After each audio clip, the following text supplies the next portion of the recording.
communication plan. That could be very broad. We want to talk about how we communicate. We want to talk about what's off limits.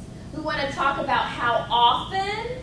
All of those things are very, very key, particularly in this environment that we're living in now with texting and IMing and emailing. Aren't there some people that you could email them all day long, you're really not going to get a response till you pick up the phone and call them? Oh, yeah. Very, very much so. But how do you figure that out? How do you figure out what is each person's preferred communication mode? Ask them. How obvious is that? But how often do we do it? Not often. What do? We just keep emailing. Just keep emailing. Because what the research shows is people are going to tend to use the communication mode that they prefer.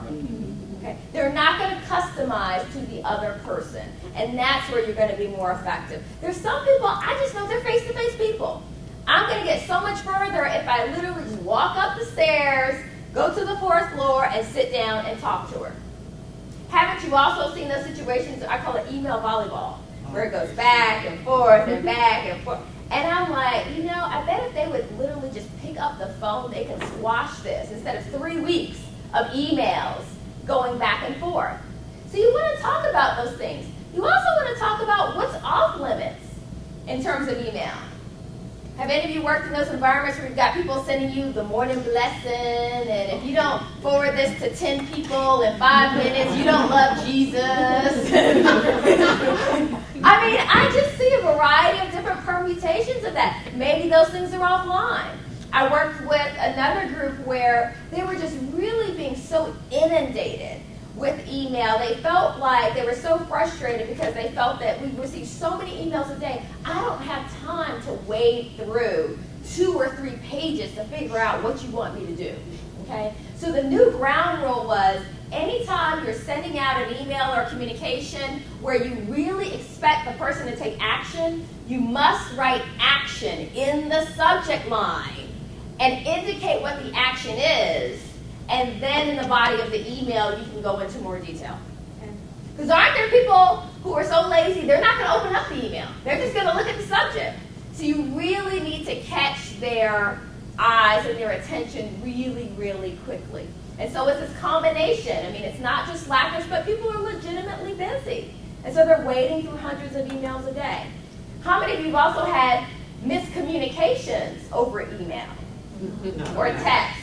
Or you read something that wasn't intended, or it sounded like they were yelling because they used all caps.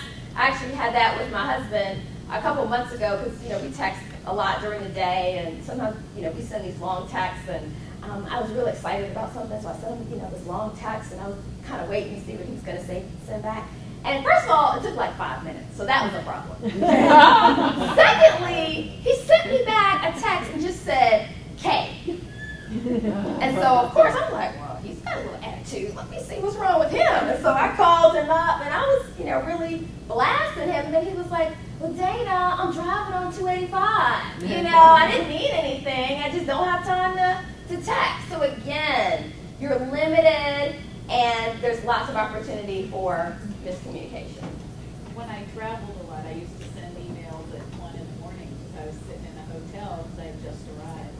And my team would say, oh my gosh, she wants me to answer this in the middle of the night. She works all these strange hours. And, they started working different hours because of when I sent messages. And we had to come back and set some ground rules around, that's just when I have availability. And you don't have to respond at 1 in the morning. They got that feeling. So, that's really interesting. So, because they were getting the email at 1 a.m., they thought, oh, well, she must expect this. Work all hours, it doesn't matter, 24/7. Very, very interesting. And I've also seen the other issue where, let's say you go on vacation. I even had a woman in class the other day that she was on her honeymoon. Answering emails. What's the problem with that? You're training them, you will. You teach people how to treat you. If you don't respect your boundaries, nobody else is going to respect your boundaries. So you have to be so, so careful about that.